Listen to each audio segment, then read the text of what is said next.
gracias por visitar nuestro país.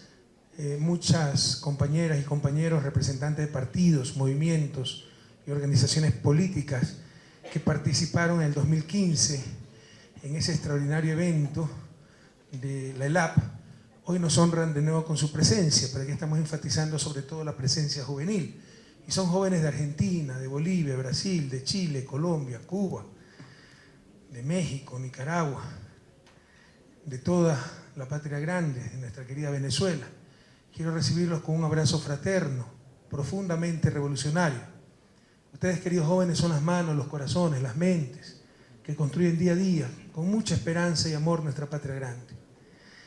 Ser joven y no ser revolucionario es una contradicción hasta biológica, decía nuestro gran Salvador Allende. Resumiendo en esta frase, que las revoluciones deben estar llenas de juventud, deben ser jóvenes, de ideas nuevas, de rebeldía, de alegría, de esa alegría propia de los jóvenes. Dejémosle la amargura a aquellos que no nos pueden derrotar en las urnas, compañeros. Y parafraseando al compañero Allende, yo me atrevería a decir que ser latinoamericano y no ser revolucionario es una contradicción histórica. Por eso ustedes jóvenes y latinoamericanos son doblemente revolucionarios y tienen un compromiso interno con sus corazones juveniles y con nuestros pueblos. La historia de América Latina ha estado marcada por esa esencia de juventud rebelde. Siempre rendiremos homenaje y admiraremos a los jóvenes que lucharon hasta entregar sus vidas por una América libre, desde México hasta la Patagonia.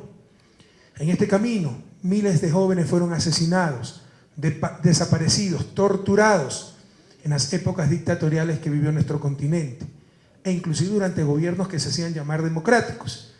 Y como muy bien lo dijo Jorge, hoy se viven tragedias tal vez no tan frontalmente, descaradamente atentatorias a los derechos humanos, pero igualmente crueles. Ya no hay los desaparecidos por dictadura, los torturados, pero sigue habiendo torturados por la migración, desaparecidos de sus sociedades por haber tenido que salir exiliados por la falta de oportunidades, por la pobreza, porque su propia tierra les negó un futuro. A toda esa juventud migrante también, nuestro abrazo solidario, compañeros. Recordemos los secuestros y asesinatos de estudiantes secundarios durante el régimen de Videla en Argentina en 1976, el asesinato del joven cantautor Víctor Jara y el caso de los quemados, además de miles de desaparecidos por el pinochetismo, la masacre de más de 300 estudiantes universitarios en México, la tortura, asesinato y también desapariciones en Nicaragua, Honduras, Guatemala, El Salvador, República Dominicana, entre las décadas de los 60 y 80, o las torturas y asesinatos planificados durante el gobierno de León Febres Cordero, aquí en Ecuador. La reciente desaparición forzada de 43 estudiantes de la normal de Ayotzinapa en México. Las historias no solamente son dolorosas, sino también interminables. Nos llena de dolor e indignación recordarlas, pero al mismo tiempo nos convencen de que debemos seguir en la lucha hasta alcanzar un futuro en donde la muerte, la violencia, el sufrimiento ya no tengan cabida. Varios de esos jóvenes que sobrevivieron a la represión de dictaduras hoy son presidentes de sus países y ejemplos para la juventud. Es el caso de Dilma Rousseff en Brasil, Daniel Ortega en Nicaragua, Salvador Sánchez en El Salvador, el expresidente uruguayo Pepe Mujica, hoy adorado por las élites, nos los ponen de ejemplo como la izquierda buena y nosotros somos la izquierda mala. Pues a mi edad, Pepe Mujica, esas mismas élites lo tenían en inmundos calabozos torturados. Prohibido olvidar, queridos jóvenes. Probablemente, cuando tenga la edad de Pepe, un querido amigo, las élites también me querrán. Ahí veré qué hago para no atentar contra mi prestigio y reputación. Son hombres y mujeres que pelearon por sus ideales y que hoy construyen un futuro de oportunidades para millones de habitantes de sus pueblos. El eterno Che Guevara lo dijo: la arcilla fundamental de nuestra obra es la juventud. En ella depositamos nuestra esperanza y la preparamos para tomar de nuestras manos la bandera. Palabras sabias, futuristas, como las palabras y el pensamiento del Che, de enorme peso político, pero sobre todo un gran compromiso para ustedes, queridos jóvenes.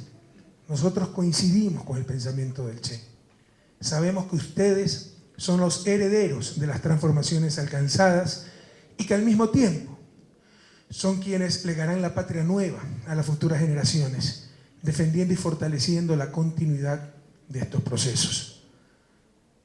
Pero para eso debemos tener las cosas claras. No esperen de mí solamente halagos, solamente ver lo positivo. También debemos ver los problemas que enfrentamos. Este segundo encuentro tiene como lema por el presente y futuro de la patria grande. Tenemos que saber en qué coyuntura nos desenvolvemos, cuáles son los desafíos.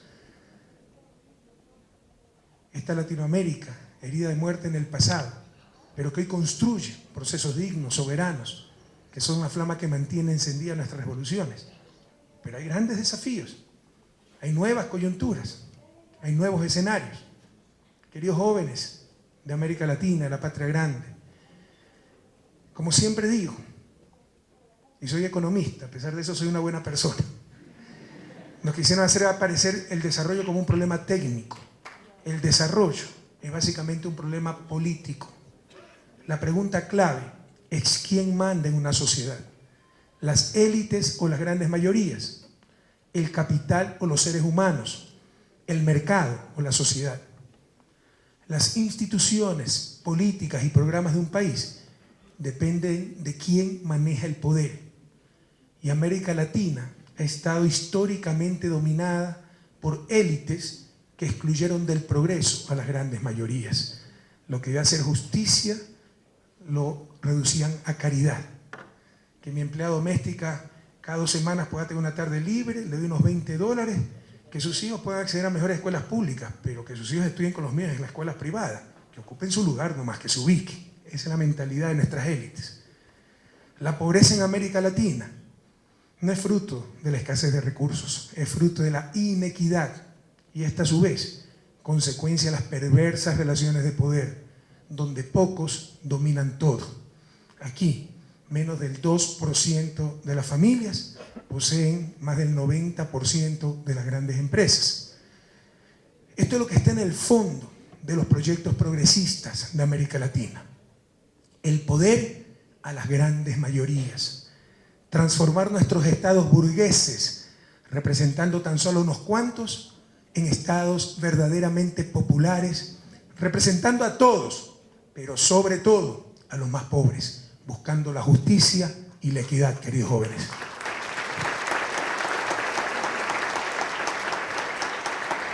Y es claro que pese a los inmensos avances de la última década, ni en Ecuador ni en América Latina hemos logrado todavía consolidar la prevalencia del poder popular sobre las élites. Hemos avanzado mucho, sin duda. América Latina no ha vivido una época de cambios, sino un verdadero cambio de época. Con la llegada de gobiernos progresistas, desde que Hugo Chávez ganó la presidencia de Venezuela en 1998, luego vinieron Lula, Néstor, Tabaré, Bachelet, Evo, Cristina, la Revolución Ciudadana de Ecuador, la región verdaderamente se ha transformado y jamás volverá a ser la misma. Hemos avanzado mucho, pero falta mucho por hacer y no se ha consolidado ese poder popular y las élites lo saben y nos tratan de volver al pasado. Ahora vivimos otro momento. Las fuerzas más retardatarias se han recuperado del aturdimiento en que las dejó el terrible fracaso del neoliberalismo, y el neoliberalismo se nos imponía en nombre del pragmatismo. Una cuestión técnica, evidente, ¿verdad? Indiscutible. No hay nada más ideológico que el supuesto pragmatismo, queridos jóvenes, estar siempre atentos a aquello. Pero se han recuperado del aturdimiento en que las dejó el fracaso del neoliberalismo y el surgimiento de gobiernos patriotas y progresistas. Aquí, a esa reacción, le hemos llamado la restauración conservadora. Buenaventura de Sousa, un intelectual portugués, la llama la nueva Guerra Fría. ¿Qué significa esto? Esas fuerzas retardatarias se han reagrupado, están ya no dispersas, ya no reaccionando en forma aislada, están articuladas nacional e internacionalmente y con el apoyo de la extrema derecha de países hegemónicos. Tienen estrategias de acción, tienen recursos ilimitados, cuentan con la descarada complicidad de la prensa nacional e internacional. Ya apoyaron golpes de Estado en Honduras, por ejemplo contra Manuel Zelaya, o en Paraguay contra Fernando Lugo.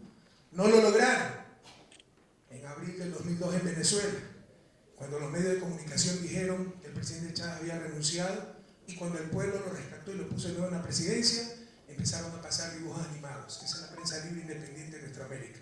Y ahí nada dice la CIP y toda esa Fundamedia y esa supuesta institución. No lo lograron en Bolivia, no lo lograron en Nicaragua, ni en Ecuador, aquel nefasto 30S de 2010. Pero como ya no pueden dar golpes de Estado tan descarados, su nueva estrategia son los golpes blancos, que tienen 5 pasos, queridos jóvenes. Es bueno que ustedes sepan esto, para saber interpretar los nuevos tiempos, la coyuntura en que nos desenvolvemos. El primero, la etapa de ablandamiento. Para ello, los medios de comunicación, estos son manuales escritos, esto está escrito, y lo siguen al pie de la letra. Para ello, los medios de comunicación tratan de generar malestar en el estado de opinión. La mejor estrategia que tienen es quitarnos la alegría, la esperanza, así nos inmovilizar. Yo he dicho en varios informes de la Nación, pese a los cambios en nuestro país, la mejor educación, salud, carreteras, servicios públicos, el mayor logro de la revolución es haber recuperado la autoestima como ecuatorianos, haber recuperado la esperanza, el orgullo de ser ecuatoriano. Porque yo encontré un país desmoralizado, un país con la autoestima por los suelos, y así nos inmovilizamos, porque nos convencían de que éramos los más corruptos, los más perezosos, que las buenas carreteras solo las podían tener los países vecinos, etc. Esa es la estrategia de las élites para inmovilizar, quitarnos la alegría, quitarnos la esperanza, quitarnos el optimismo. Todo está mal. Si todo está mal, ¿para qué me voy? Y no tiene solución, ¿para qué me voy a preocupar?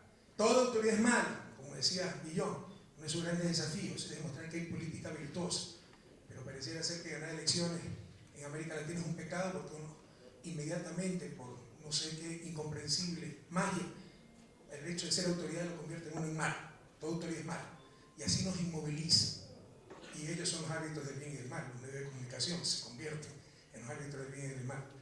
Tratan de entonces el primer paso es tratar de generar ese malestar en el estado de opinión con respecto sobre todo al gobierno, y los medios de comunicación se convierten en ilegítimos partidos políticos de oposición. Eso lo hemos enfrentado aquí en Ecuador, pero en Venezuela, en Bolivia, en Argentina, en Brasil, desde el primer día de nuestros gobiernos. La segunda etapa es la de deslegitimación. Miles de editoriales, insultos disfrazados de humor, abiertas mentiras disfrazados de humor. Aquí una vez un caricaturista se tuvo que hacer un allanamiento porque hackearon las cuentas del presidente. Con orden judicial se incautaron las computadoras de sospechoso. La policía salió con las computadoras, por supuesto. Ese sospechoso hace 2 años dijo: se llevan las computadoras porque tengo gravísimos casos de corrupción, gracias a Dios tengo respaldo. Él dijo: bueno, presenta los casos de corrupción, todavía estamos esperando, ¿verdad? Pero exactamente eso repite el caricaturista. Pone a la policía como robándose las computadoras y diciendo que se las estaban llevando para ocultar casos de corrupción. Y hay que reírse de eso. No es que está en una viñeta, no es que es un dibujito. Eso es una mentira. Así le pongan dibujitos, fotos, lo que sea. Es un vulgar pasquín si estuviera en una hoja. Entonces tenemos miles de editoriales, mentirosos, insultos disfrazados de humor, falsas investigaciones, cadenas de rumores, querer posicionar que el país está atravesado por la corrupción y nunca demuestran un caso. Hace pocos días The Economist sacó un artículo incluso diciendo que el país estaba atravesado por la corrupción y que habían muerto misteriosamente 2 testigos de corrupción. Pero estamos esperando que nos den los nombres. Ataques en las redes sociales, que así como pueden convertirse en la máxima expresión de la libertad, y libertad para expresarse, libertad para cambiar ideas, también se puede convertir en refugio de cobardes que bajo el anonimato lanzan cualquier infundio, cualquier infamia. Todo esto ya lo hemos vivido, lo seguimos enfrentando. y continuaremos sin tregua contra tanta infamia. El tercer paso es el calentamiento en las calles, que es lo que estamos viviendo en estos días. Siempre lo hemos vivido, pero está con mucha fuerza de inicios del mes de junio. Y se turnan, ¿no? Un día la burguesía de Quito, el otro día la derecha de Guayaquil, el otro mes supuestamente de indígenas, laborales y así, porque es mantener la calle encendida. Todas estas cosas no son aisladas, se refuerzan mutuamente. El calentamiento en las calles, los problemas, etcétera, quitan la alegría, quitan el optimismo en un país, quitan ese positivismo que tanto se necesita para avanzar. La cuarta etapa es la que se denomina combinación de todas las formas de lucha. No son secuenciales estas etapas, pueden ser simultáneas, son operaciones de guerra psicológica, que nos quitaron el apoyo de los militares, que se acaba la dolarización, que se acaba que están retirando depósitos, que hay feriado bancario, que Correa sale huyendo, ¿no? Ayer tuve que viajar a Surinam, viajé el martes de noche, llegamos 5 de la mañana a Surinam, porque no tuve que recoger a cierto señor por Bogotá, ¿ya? Y el aeropuerto está a 1 hora de la ciudad, entonces llegamos 5 de la mañana y regresamos 7 de la noche molidos, ¿no? Pero ya habían dicho que me había ido una semana para evitar las movilizaciones. Entonces, la serie de dimes, directas, rumores y la guerra psicológica, la guerra económica, ¿no? Que se acaba la dolarización, etc. Y finalmente, la última etapa, el golpe blando. Todas las anteriores etapas ya la hemos vivido en Ecuador. Esta última etapa no lo han podido lograr y jamás lo lograrán, porque esa última etapa es la fractura institucional. Esta etapa supone acciones callejeras, tomas de instituciones y pronunciamientos militares para obligar a la renuncia del presidente. No crean que es coincidencia que todo lo que les acabo de escribir se esté viviendo en Bolivia, contra Evo Morales, contra Cristina en Argentina, contra Dilma en Brasil, se lo hicieron Hugo Chávez y ahora Nicolás Maduro, incluso se involucra referente a la izquierda latinoamericana y mundial, como nuestro querido compañero, hermano Ignacio Lula da Silva. No es casualidad que todo esto se viva solamente contra gobiernos de izquierda, progresistas. Se trata de una estrategia continental para parar los cambios históricos que está viviendo nuestra América. Y nuestra juventud debe estar consciente de lo que estamos enfrentando. Son los problemas y maniobras que tenemos que enfrentar día a día. Y aprovechan un año difícil. Este es un año difícil para toda América Latina. El mercado internacional ha cambiado, las materias primas, los commodities, los precios se han derrumbado, y por más que intentemos cambios estructurales en la economía latinoamericana, esto no se hace de la noche a la mañana, toma décadas, esto ha perjudicado a la región como un todo. Hoy le favorece la coyuntura a esta restauración conservadora. Enfrentamos un año económicamente muy difícil. América Latina está cerrando un ciclo de expansión con buenos precios en las materias primas, etc. En el caso ecuatoriano, además de que habíamos advertido que este año iba a ser complicado, porque teníamos que acabar los multipropósitos precisamente para dejar esa economía tan dependiente del petróleo, tan dependiente de materias primas. Por ejemplo, estamos construyendo 8 megaproyectos hidroeléctricos, estamos construyendo 6 proyectos multipropósitos en la costa para control de inundaciones, riego, etc. Y este año era la fase final, tenemos que invertir miles de millones. Estamos repotenciando la refinería Esmeralda, había que pararla e invertir 1.200 millones. Ya planificábamos un año difícil, con un 5% de déficit fiscal, pero además se nos desploma el precio del petróleo. A Colombia se desplomó el precio del carbón y también del petróleo. Ha devaluado el precio en 54%. A Chile se le desplomó el precio del cobre, ha devaluado el peso. A Perú se le desplomó el precio de los minerales, ha devaluado el sol. Si se desploma el precio del principal producto de exportación y el ministro de Economía, el director del Banco Central, aprecia la moneda, no solo se lo manda a su casa, se lo manda al manicomio. Bueno, eso es lo que está pasando en Ecuador, porque no tenemos moneda nacional. Nuestras élites, después de una tremenda crisis en 99, no se le ocurrió mejor idea que reemplazar nuestra moneda nacional por una moneda extranjera, el dólar, bajo la premisa de que, supongo, los ecuatorianos somos inferiores genéticamente a otros países del mundo y no somos capaces de manejar una moneda nacional. Pero esa crisis fue fruto de la corrupción y de la impúdica unión entre el poder poder financiero y poder político. Todo lo manejaba el poder financiero y todas las leyes estaban en función de ese poder financiero corrupto. Se eliminó de manera nacional. En estos momentos se nos desploma el precio del petróleo, se aprecia el dólar y eso tritura la economía. Y hemos tenido que ser muy creativos, crear salvaguardias a nuestros productos, proteger la producción nacional, eliminar subsidios innecesarios. Pero eso ha servido para que la oposición de siempre pues, haga un escándalo de cada paso que damos. Entonces, estamos en un año difícil y eso ha sido el escenario propicio para, en el caso ecuatoriano, para que se fortalezca esta restauración conservadora. Pero algo similar está pasando, sobre todo en Sudamérica en general, a nivel de toda América Latina. Y no solo enfrentamos esa restauración, como les decía, a nivel nacional, tiene articulación internacional. En los últimos días, The Economist, The Guardian, periódicos mexicanos, hondureños, todos hablan de la economía ecuatoriana. Y nos comparan, ¿saben con quién? Con Grecia. Diciendo que está a punto de estallar, con todo respeto, como el caso griego. Resulta que Grecia tiene 160% de deuda pública, nosotros tenemos 30%, la más baja de la región, pero estamos igualitos que Grecia. Es esa guerra psicológica.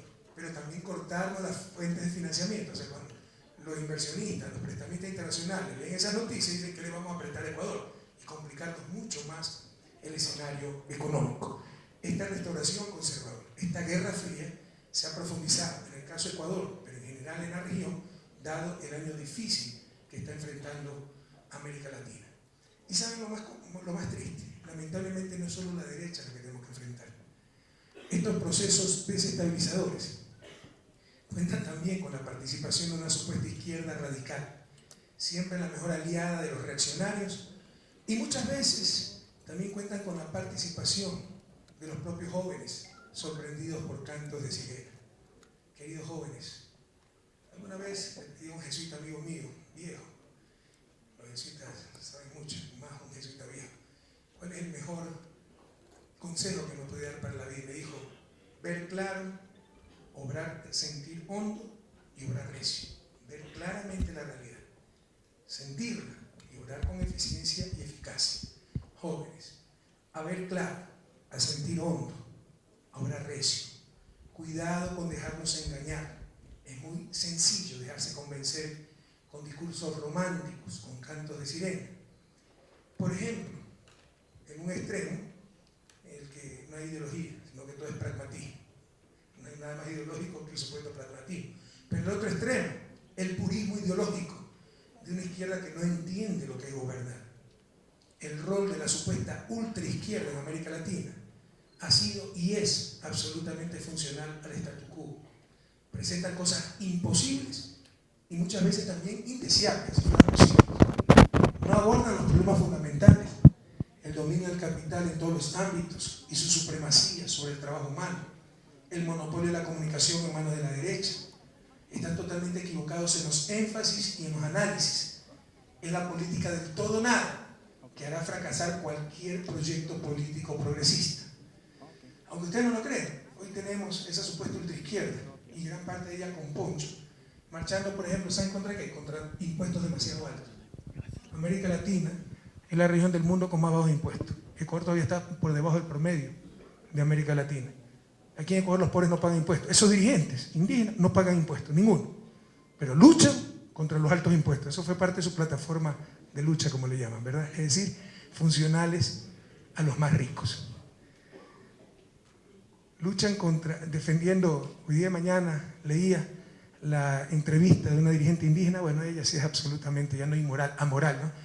Tenemos uno de los mejores proyectos que hemos presentado al país. Es de lo más ecológico, de lo más eficiente para combatir el cambio climático, es reemplazar las cocinas de gas por cocinas eléctricas de inducción altamente eficientes. En definitiva, vamos a cocinar con la fuerza de nuestros ríos. Energía renovable, amigable, segura, no como el gas, que es un combustible no renovable, contaminador, importado, subsidiado y peligroso, porque tenemos decenas de muertes en los últimos años por explosión de cilindros de gas, inhalación de gas, etc. Bueno, contra eso también se opone, a eso también se opone. Y dicen que es un negociado de Rafael Correa con China, ¿por qué? Porque hemos logrado traer miles de cocinas chinas a precios muy módicos, ya que nos dio el crédito China. Pero esas son las tonterías que se tiene que escuchar de una supuesta izquierda, de una supuesta dirigencia indígena. Otro problema muy ligado a ese izquierdismo infantil es el indigenismo infantil.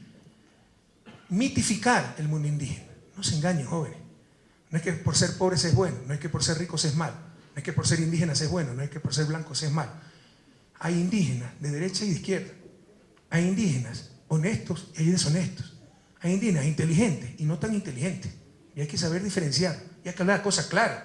Y negar estas cosas es la peor forma de racismo, porque se cae en el paternalismo y la victimización. Que decir las cosas claras, compañeros, si queremos precisamente ayudar a ese mundo indígena.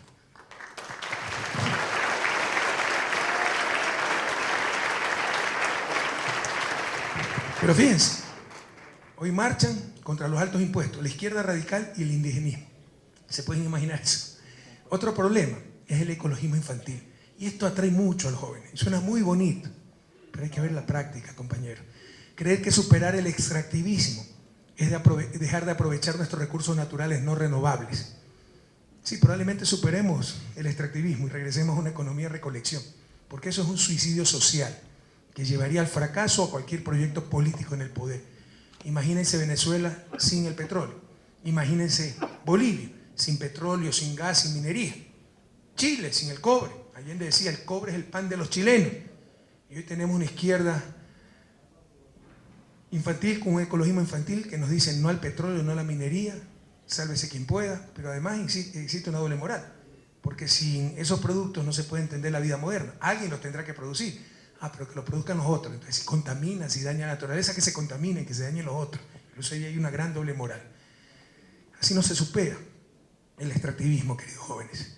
¿Cómo se supera el extractivismo? Movilizando esos recursos que tenemos que aprovecharlos al máximo, con total responsabilidad, con total eficiencia, pero aprovecharlos para desarrollar otros sectores de la economía, como lo estamos haciendo en el Ecuador, con la construcción de infraestructura que mejora la competitividad sistémica, enfatizando mucho la educación, la universidad, las becas para desarrollar una economía del conocimiento basada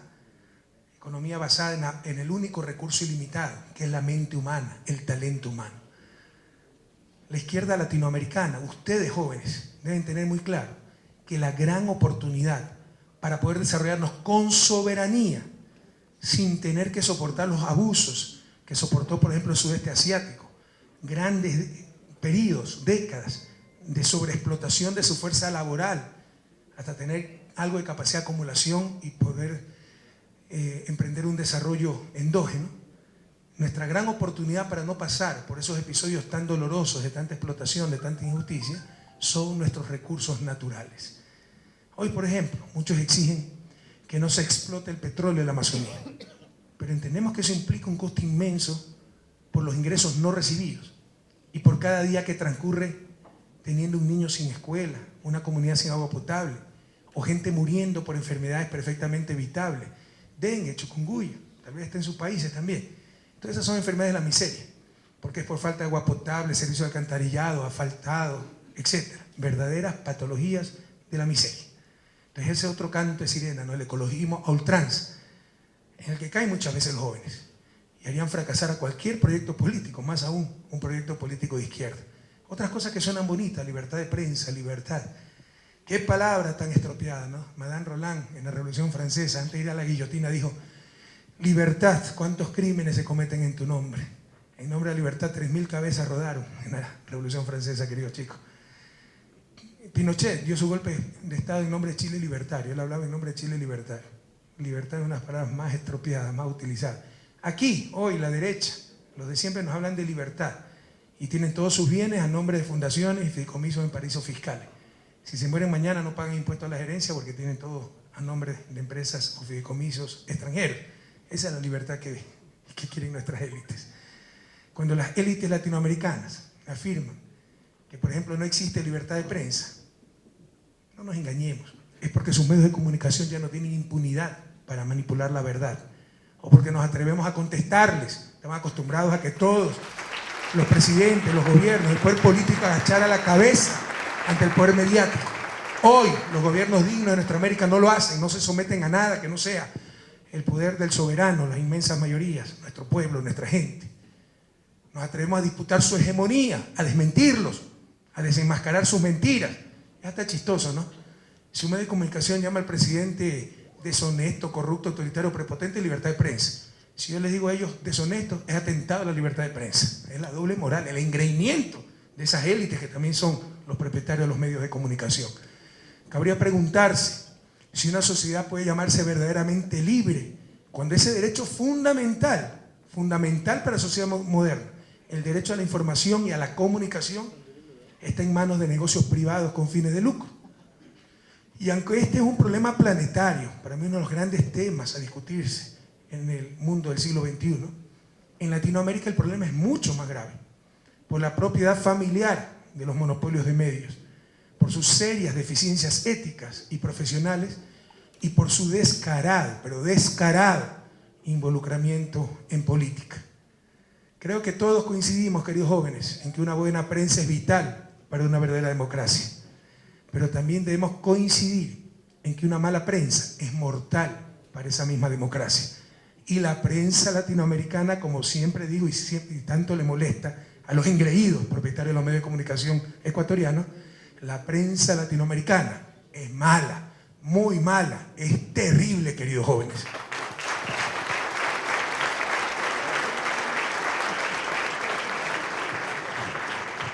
Hoy también vivimos el auge, y lo conversábamos ayer en el viaje con el presidente Samper, de un ONGcismo, las organizaciones no gubernamentales, supuestamente sin fines de lucro, pero también sin responsabilidad ni legitimidad democrática, ONGcismo que pretende establecer las agendas políticas, pretenden gobernar sin someterse a las urnas. Muchas de esas ONGs no son instituciones sin fines de lucro, sino tan solo sin fines confesables, utilizando conceptos como con los que nadie puede estar en desacuerdo, como libertad, ya les he mencionado, y frecuentemente financiadas por la extrema derecha internacional, son tan solo partidos políticos de oposición a los gobiernos progresistas. En lo personal jamás he entendido bien esto de representantes de la sociedad civil. Ahí están los representantes de la sociedad civil. Y el presidente, por el pecado de ganar en las urnas, ¿representante qué? Representante de los marcianos. Hay que tener mucho cuidado con estas cosas, compañeros. Nosotros también somos representantes de la sociedad civil. Parecería ser, como ya les manifesté, que es un pecado ganar elecciones en América Latina, porque por arte de magia toda autoridad se vuelve mala. Entonces tienen que gobernar los supuestos representantes de la sociedad civil, que en el caso ecuatoriano son normalmente los políticos perdedores derrotados en las urnas, que después hacen cualquier ONG financiada por la extrema derecha norteamericana y se vuelven representantes de la sociedad civil, y de ahí nos dicen qué hacer o no hacer. Quieren imponer sus políticas, pero mientras yo tengo que enfrentarme cada cierto tiempo al escrutinio del pueblo ecuatoriano en las urnas, ellos no tienen que enfrentarse a absolutamente nada. Y tienen la complicidad de instituciones como la Comisión Interamericana de Derechos Humanos, que si uno trata de regular, que transparente sus cuentas de estas fundaciones, es atentado al derecho a la organización. Esa CIDH, que se ha convertido en una feroz enemiga de los gobiernos progresistas, por habernos atrevido a enfrentar a ciertos medios corruptos e inmorales, por habernos atrevido a enfrentar a estas ONGs financiadas por la extrema derecha de países hegemónicos. Esa CIDH, queridos jóvenes, que tiene su sede en Washington, cuando Washington no ha reconocido, no ha ratificado el Pacto de San José, base del Sistema Interamericano de Derechos Humanos. Esa CIDH, por si acaso, Estados Unidos no ha ratificado un solo instrumento interamericano de derechos humanos. Ecuador ha ratificado todos, pero somos nosotros los que respetamos los derechos humanos. Y cada año, obviamente, el Departamento de Estado, con su arrogancia, hace un reporte sobre derechos humanos en América Latina. ¿Se imagina usted lo que es eso? Nosotros tenemos que hacer el reporte también sobre Guantánamo, el asesinato selectivo con drones, las torturas, el espionaje, etc. Ya tiene que reaccionar nuestra América. Esa CIDH, a la que algunos le guardan cierta gratitud, porque supuestamente ayudó a develar los crímenes de las dictaduras, sobre todo en el Cono Sur. Pero nos olvidamos que esas dictaduras estaban impuestas por el propio Washington, mientras que la CIDH recogía los muertos y heridos de esas dictaduras donde tiene su sede. Esas cosas tienen que cambiar, compañeros. También ahí tenemos una institucionalidad a nivel regional y mundial, una terrible doble moral y que se ha vuelto instrumentos políticos de persecución a los gobiernos progresistas. Y en base a anacronismo, como decía ya Guillón, que el único que puede atentar contra los derechos humanos es el poder político, el Estado, y muchas veces ni siquiera el Estado, sino ciertos gobiernos. Cuando cualquier poder puede atentar contra derechos humanos. El poder mediático puede atentar contra derechos humanos. El derecho a la honra, la reputación es un derecho humano, lean la Carta Interamericana. El poder económico puede afectar, atentar a derechos humanos. Vean la farmacéutica, que una píldora les cuesta 1 centavo y para recuperar la inversión la venden a $1000, así eso sea la diferencia entre la vida y la muerte. Eso es atentado a derechos humanos, pero no se habla de eso. Solo se habla de los políticos que atentan contra derechos humanos y, casualidad de casualidades, todos esos políticos son de gobiernos progresistas de nuestra América. En cuanto a las ONG, les decía, ¿no? Hay que estar muy atentos a esos supuestos representantes de la sociedad civil. La derecha no es tonta, compañeros, no subestimemos a los adversarios. Ya sabe que tiene cierta legitimidad la sociedad civil, ya se infiltró en estas ONG, financia ONGs como pseudo representantes de la sociedad civil para oponerse a gobiernos progresistas.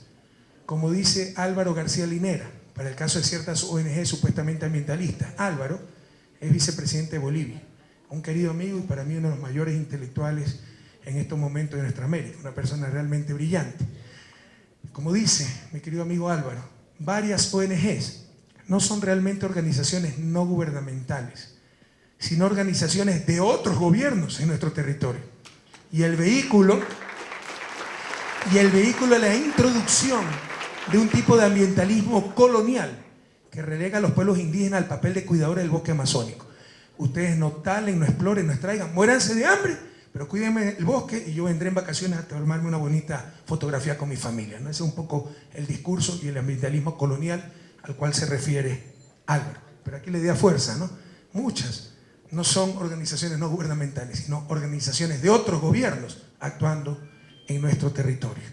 Y siguen los discursos que suenan bonitos, pero cuando ustedes escarban un poco no tienen sustento. Ahora se nos acusa de dividir a nuestros países. Por estas paros, huelgas, etcétera, estamos dividiendo a nuestros países. Somos nosotros los que hemos creado la explotación seguramente. Es decir, el que denuncia la explotación es el que divide los países, no el que causa esa explotación. Fíjense qué casualidad, queridos jóvenes. Esto se lo dijo Obama en la Cumbre de las Américas. Lo mismo le decían a Abraham Lincoln, considerado el mejor presidente estadounidense de la historia. Lean la historia. Lo llamaron tirano, déspota, fanático, loco, por su noble lucha por la abolición de la esclavitud. Provocó una guerra civil, que es mayor división de un país. Y en caso de derrota habría generado la división del país y Lincoln probablemente hubiese pasado la historia como un criminal y como el peor presidente de la historia. Lean lo que decían los medios esclavistas de aquel entonces. Aprendamos de la historia. Ahora supuestamente las élites y los medios de comunicación que apoyaron a las dictaduras rechazan la confrontación de los gobiernos progresistas. Chávez era un confrontador, Cristina una confrontadora, Correa un confrontador. Nos quieren imponer la política light, la política demostrador.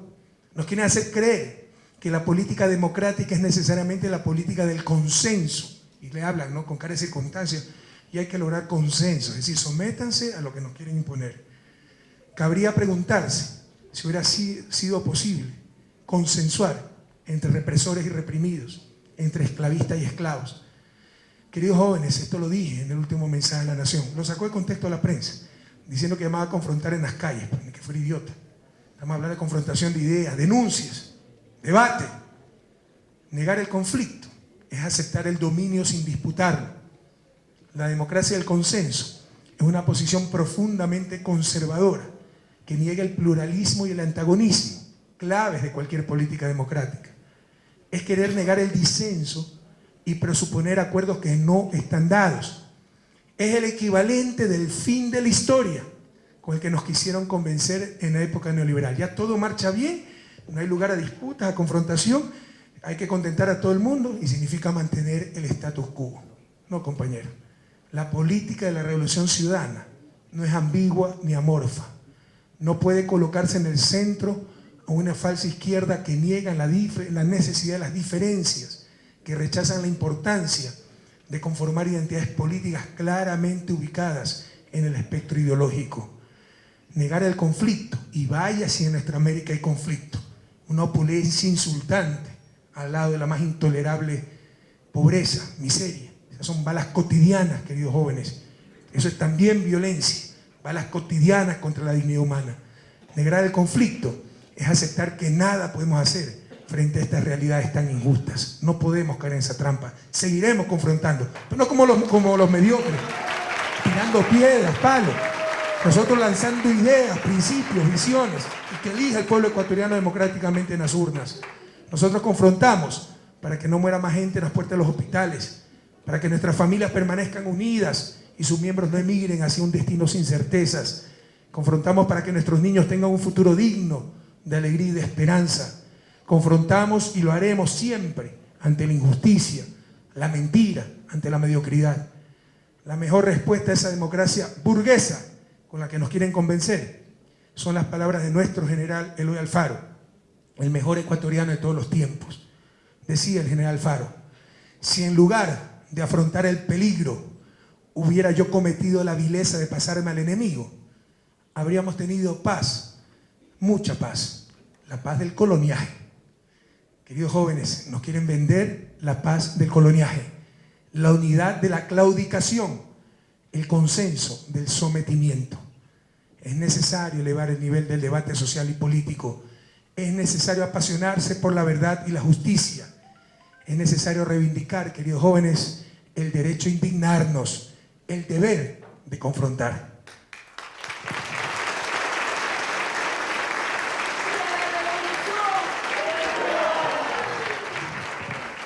Queridos jóvenes, les decía que América Latina vivió no una época de cambios, sino un verdadero cambio de época. Como región hemos avanzado muchísimo en superar las inequidades existentes. Hemos llegado a un momento histórico en que los jóvenes tienen muchas más oportunidades para salir adelante, conseguir un futuro mejor, pero aún falta muchísimo por hacer. En mi país hemos trabajado con los jóvenes, por los jóvenes, para los jóvenes. Más de la mitad de nuestro gabinete no supera los 40 años y algunos ni siquiera los 30 años. Por supuesto el canciller Patiño nos rompe el promedio, pero el resto sí es joven y simpático además. El resto sí son jóvenes y simpáticos. Y ameno, no muy aburrido. Tenemos la presidenta de la asamblea más joven de la región, mujer, y las dos vicepresidentas mujeres también, pero con tan solo 32 años de edad. Somos el país que más invierte en educación superior, más que los países desarrollados. Tal vez habría que comparar con Cuba, 2.12% del PIB. Y hasta la fecha más de 10.400 jóvenes han o están estudiando en las mejores universidades del mundo, gracias a las becas de la Revolución Ciudadana. Realmente qué suerte ser joven en este tiempo, pero también qué gran compromiso, queridos chicos. De los distintos gobiernos latinoamericanos hemos intentado trazar el camino. Ustedes seguirán construyendo este sueño colectivo de vivir en una Latinoamérica de igualdad de oportunidades, de equidad, de justicia. Jóvenes queridos, ustedes son nuestro apoyo y nuestra esperanza. Asuman el liderazgo de los procesos de cambio en sus países. Sigan luchando y formándose, no para ocupar un puestito en la sociedad, sino para transformarla, porque todavía tenemos sociedades demasiado injustas. Jóvenes de la patria grande, una vez más, bienvenidos al Ecuador, que es su patria también. Que este encuentro sirva con profundo compromiso revolucionario, pero también con capacidad e inteligencia, seguir construyendo la patria grande, repleta de justicia y buen vivir. Como decía Stefan Hessel en el 2010, en su libro Indignados, escrito con mucha indignación frente a la crisis europea. Stefan Hessel fue todo un personaje. Fue parte de la resistencia francesa, murió hace un par de años, pero en ese entonces era el único redactor aún vivo de la Declaración Universal de los Derechos Humanos de 1948. Decía Stefan, un hombre de más de 90 años, en su libro, cito: el hombre no debe perder la facultad de indignación y el compromiso que le sigue. Queridos jóvenes, estudien con ciencia y con conciencia, con razón y con corazón, con ilustración, no con mediocridad. Como decía Rabindranath Tagore, ese poeta hindú que le puso Mahatma, alma grande, a Gandhi, no solo hay que querer, hay que saber el camino. No solo debemos ser revolucionarios, debemos ser preparados, capaces, inteligentes para saber hacer las cosas. Y como decía Hessel, indignados jóvenes, indignados. Bienvenidos a Ecuador, mucha suerte en ese encuentro y hasta la victoria siempre, jóvenes de nuestra América.